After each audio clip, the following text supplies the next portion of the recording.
Today on Board Your Rats RC Tips, we're gonna put the brushless setup on the LC80 FCX 18. So it's the first time I do a brushless conversion with that platform.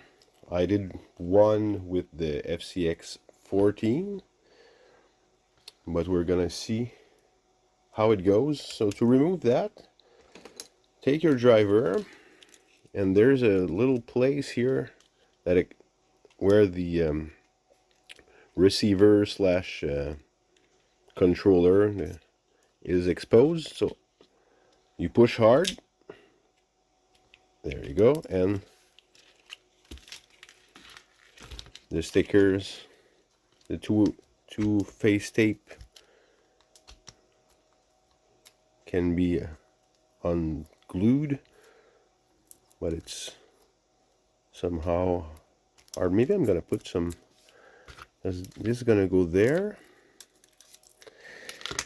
and to have even the shifting servo is still attached. I'm gonna remove it. There you go.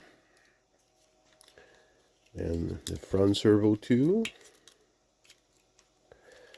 All right, and that's the switch, and the switch is there, but there seems to be a lot of extra wire. So maybe if I just remove the two screws, which I'm gonna do, maybe we'll be able to extend the switch. So I don't want to have the switch, I want to have the switch at the same spot. Are they the same switch? I don't know.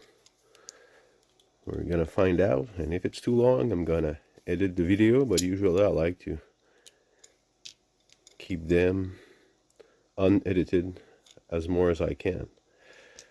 So if I take that apart, will it? Yes, and yeah, exactly.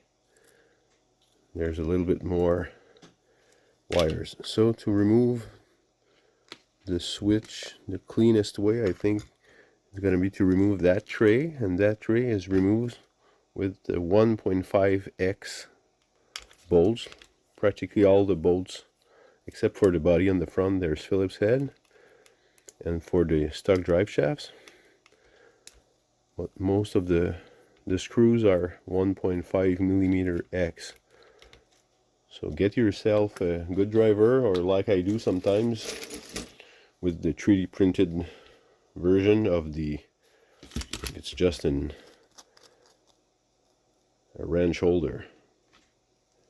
I just put some shrink tubing to have a more tight fit, because this one is not 1.5, but it's the same as this size. It's 1.3, which you find on some wheels, and maybe and more on SCX axial SCX 24. So back to our business. Let's talk about the driver. Remove the two bolts, and this tray will come loose, and there we go. We have those same two.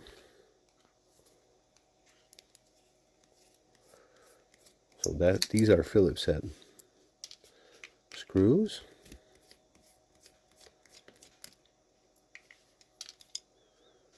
And this should pop off right out. Great. So I'm gonna keep that for another project. I'm gonna do a power wagon from scratch. I prefer these controllers because you have all the light possibilities. Well, these receivers, you know what I mean. So this, I'm gonna go, it was from the side, I think. Does it fit through here? Yeah, it can, but will it fit great like that? Yeah, okay. That wouldn't be not so bad. So if I put the switch, which side would be better? Maybe this one? Yes. Less wires in the way. So again, put back those tiny little Phillips head screws. Always a good idea not to go cross thread in the plastic. Just back off a little bit, unscrew before you screw, like that. Oh well. Usually it goes well. It's because I film myself. It's harder to look at what you're doing and trying to stay centered in the camera. So I backed, and now I'm screwing, being careful not to. Okay, so that's secured. Wire's still good.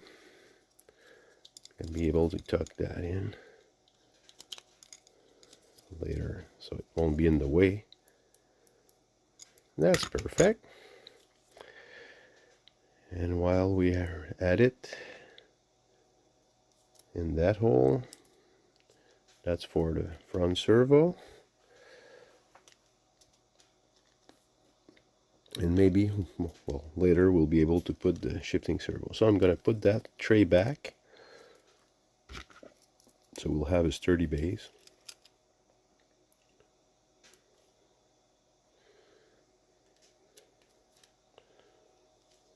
So put them two back in.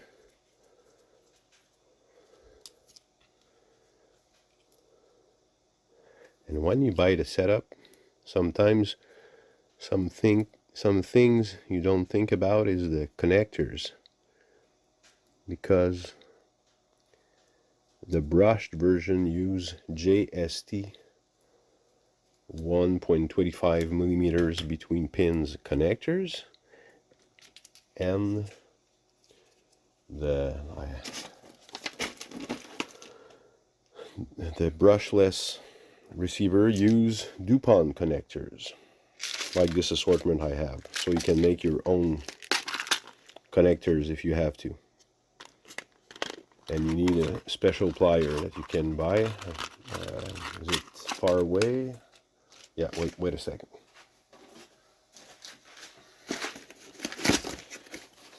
The plier is right here. So it's a special plier. You put your connector in, and it's ratcheting, so it holds the connector. You put the wire in, no soldering needed, and you can have factory connectors. That's an option. But I treat myself with this Brushless aluminum machine basket that goes in the back to put this receiver in. And it also comes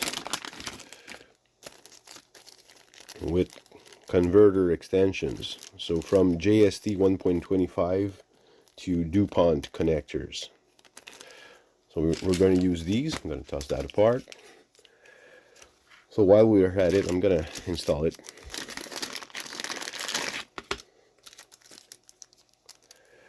And since it's metal to metal, I'm just going to use a tiny bit of blue Loctite. Oh well, there we go. Easier that way. I'm going to keep the bigger bags, but the smaller one are so tiny. Okay. So on we go. One screw. A tiny bit.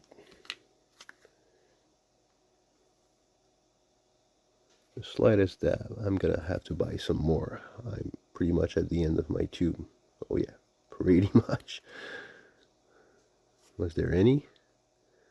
Yeah. Some remains. Will be enough. It's not a crucial part. I just don't want it to come loose. So here we go. Like I said, it's hard to stay centered and do precise work at the same time.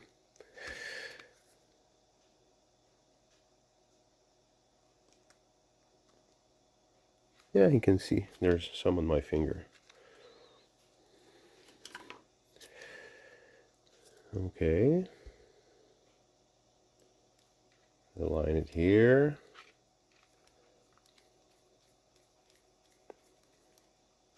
So that tray is screwed on.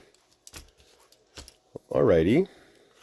So now there's the transmission I just shimmed, well, a while back, but you can see the other video on my channel.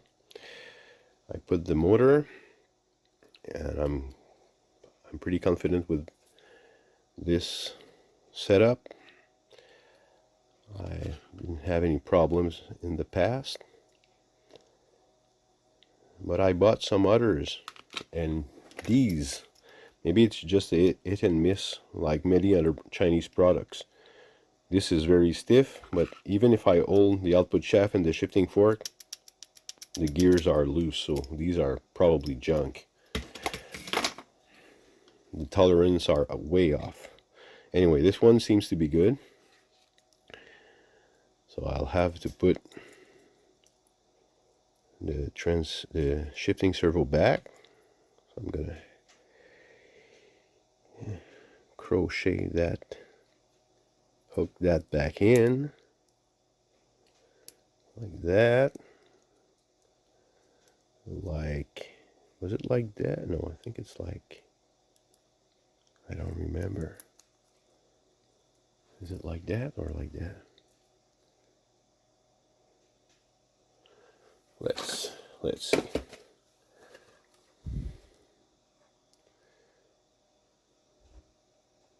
Okay, that's on the top. And I just put all my screws in that bin, so I'm gonna fish out 2 clean screws.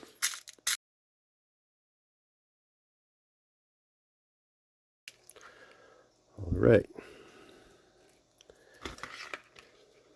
So this one screws on plastic, so no Loctite needed, because the bracket is still the original one, plastic one.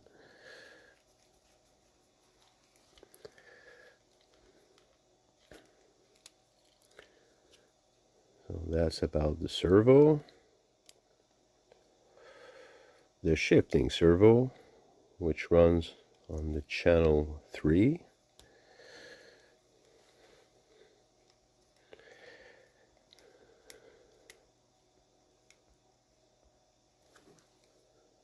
Oh, that's way too, don't have to screw them too much. It's only plastic. Okay. I'm gonna put that in there. And sometimes you have to wiggle them, these metal transmission. Okay. This seems to be good. And just to be, I really need to order some more blue Loctite. There's still some on the tip, so I'm gonna be good there. This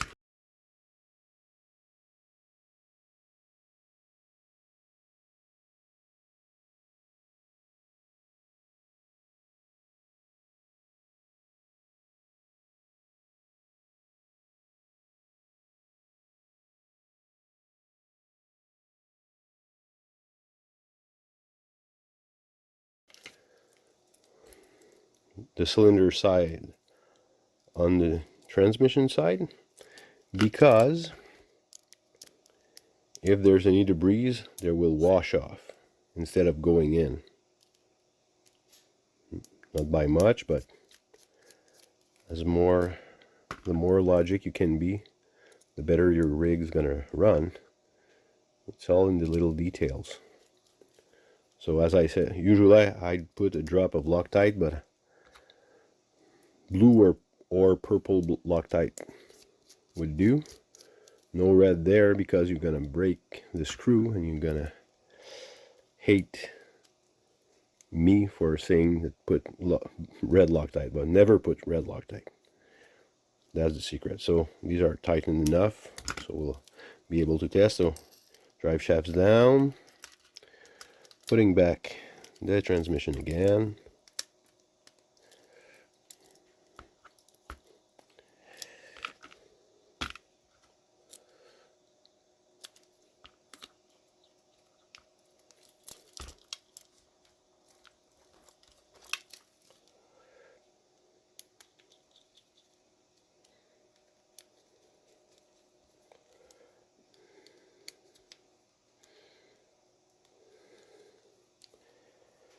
And sometimes when you see some people assembling drive shafts, they don't match the yokes. It's very important so you won't have any bad vibrations.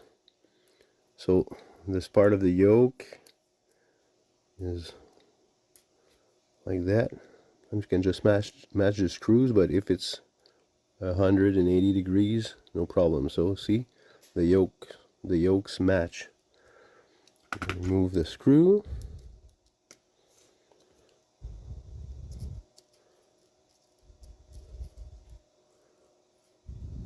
I'm going to remove the screw before. First, it's going to be easier to see. Usually I would have turned the motor by hand or put it in neutral, but so screw on top is going to be easier. So now they match. Turn that here. There we go. Put this tiny little screw.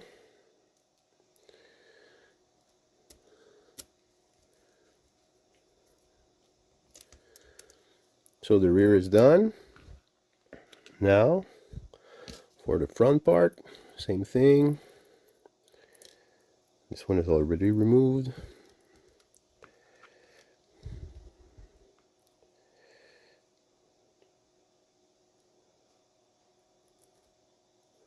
So the ears and this one, all good. So it's gonna go, I'm gonna put 180 degrees. So I'll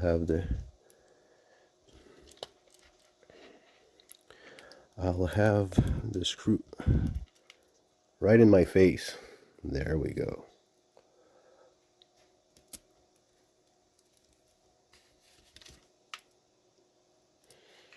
So I'll tighten up. Now for the wiring. We've got the motor wiring. I'm gonna do it like that. Easy peasy. Shifting servo, and we have those little adapters, which are nice. Maybe they sell for $1. I think they sell for $1 each if you don't buy, but it was on sale. I had some point left, and maybe it was like $8 or $9. The tray plus these two, not that bad. And if you change the servos, you can buy servos with DuPont connectors, which are more standard. So we're gonna match.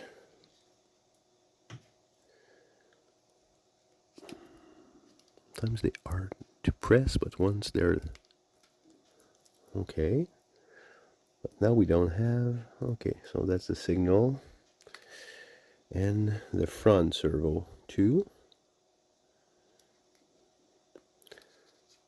So they're all black. It's more slick when you look on their side. You don't see a bunch of colors, but it's harder to identify. Okay, so that's are they on the same side when you see the tabs here? I think so. Yes. Okay, so that will be easier with this one. So ESC for the motor, it goes on channel 2. Channel 2 is right here, and the signal is at the back there. So signal channel 2. Channel 1 is the front servo, so that's channel 1, and that's channel 3 is this shifting servo. And as mentioned in previous video, channel 4 won't operate a servo, but it will operate a light kit. I'm gonna plug it and I'm gonna show you later. I'm gonna plug it right here, so they're all connected. Okay, so I have a V6 connector because I want lights on this rig. If you have a V5 V5 transmitter, it will work, but not the lights. And I'm gonna need a battery. I have one right here. Put power there. I don't know if I pressed. Okay, so power on the transmitter first. I'm going to bind it. Bind like that. Okay, so it works. We're going to set our endpoints. I'm going to turn it off just to be sure. On and on. It's bound pretty good. Okay, so that's fast. That's slow. So see, the neutral is not at the right point. So that's for adjusting channel 1, channel 2. If you press bind 2 times quickly, these are for channel 4 and channel 5. So that's the transmission. So is there a place where it's going to catch the neutral? So you can see the servo here. When I turn this knob, you can adjust it. Is there a place where it will catch neutral?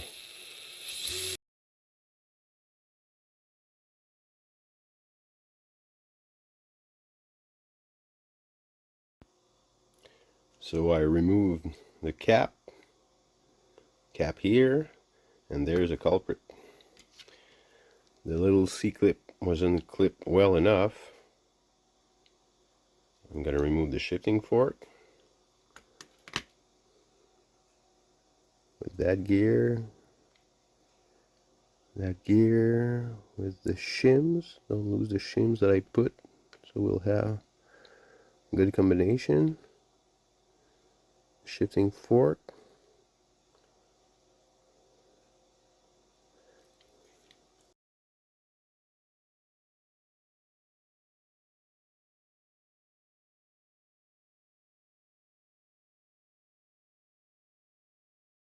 That seems to be on. Okay. Good and strong there. So this thing goes there, right there. And now put back the gear with the shims between the bearing and this little that goes under. Oh yeah, okay. Will I be able to put it back on camera?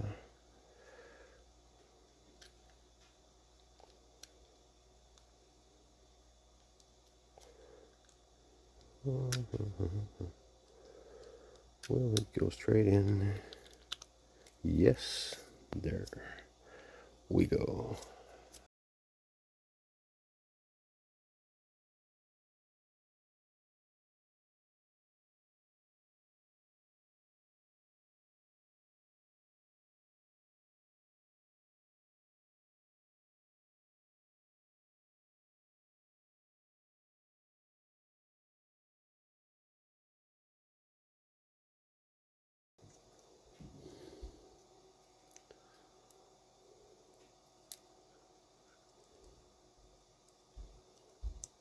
Okay, that's better. Oh yeah, still in neutral. There we go with that little screw. Pardon me again. Back off a bit and screw in so you won't strip the threads. Neutral.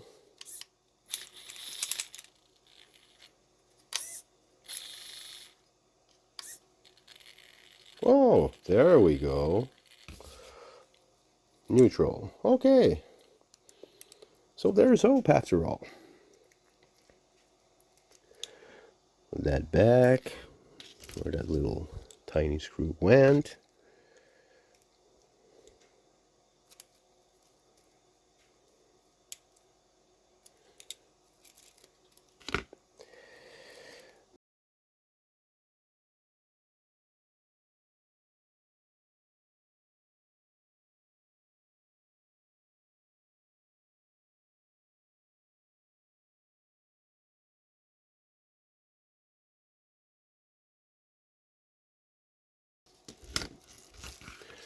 neutral, so I'll have to put some two-way tape in there.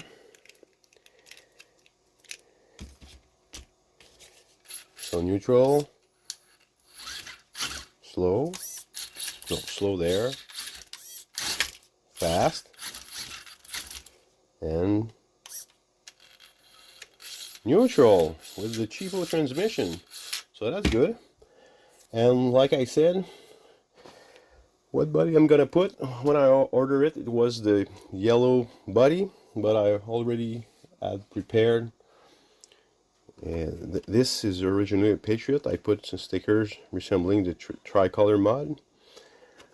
But what I wanted with that was to put nicer front. I'm gonna show you the lights. I'm gonna maybe in another video explain what I did, and I'm gonna probably show you how to weld, because one thing I find on the blogs is people always complain, I want something that's already made, I don't want to solder. So I'm gonna show you how to solder.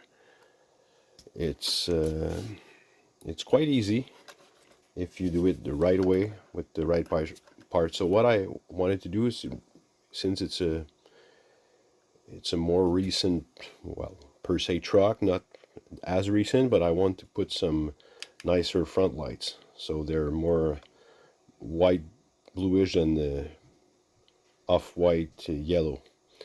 And at the rear I put the light, the red permanent, and I put some white lights, so when I go reverse I have some backup lights. And since it's a Patriot, the top lights weren't with lights, and I don't know where I put my top lights. Oh, there they are. They were just under another project. Oh, so there they are. And if you don't want to have the lights coming at the back like these, this one is plain stock, and you can see all the light when it's on. Even under the hood with the white body, you can see all the white light there. So what I do is I put it there. Oh, it's still on the bench. I use some electrical brush on tape, so it's gooey, and it dries like electrical tape. So it blocks the light and can insulate the wires too. So I put it all there. So that's a little bonus for the video. I'm gonna drill a hole on the sunroof like the newer version, and that will be my mod, because I want it with the white fender to resemble this truck right here. I think it's gonna look pretty good. I don't know if I'm gonna keep the Batrazi wheel. And regarding those, I find them, like these, have stuck foams way too hard, and I put some DJ crawlers in them, and in another video I'm gonna show the difference performance wise with the original too hard for my liking foams in comparison with DJ crawlers inserts you can have in Jora's. A bunch of them make them, and it's silicone inserts. These are too big, but blue ones like these, so you have softer threads and you have better sidewall support. So it's a good option if you find them too hard. Anyway, I hope you enjoyed. It's going to be a lot of work editing this one, because some things went south. Oh yeah, and put Injora bumpers, since they are all metal and they're linking the frame. Even that part came with Injora bumpers, so it's metal, true metal all the way. So when my kid bumped them, they don't damage the body that much. They're very good driver. I got a 6-year-old driver and a 3-year-old driver, and they both operate these trucks very good. So I hope you've enjoyed.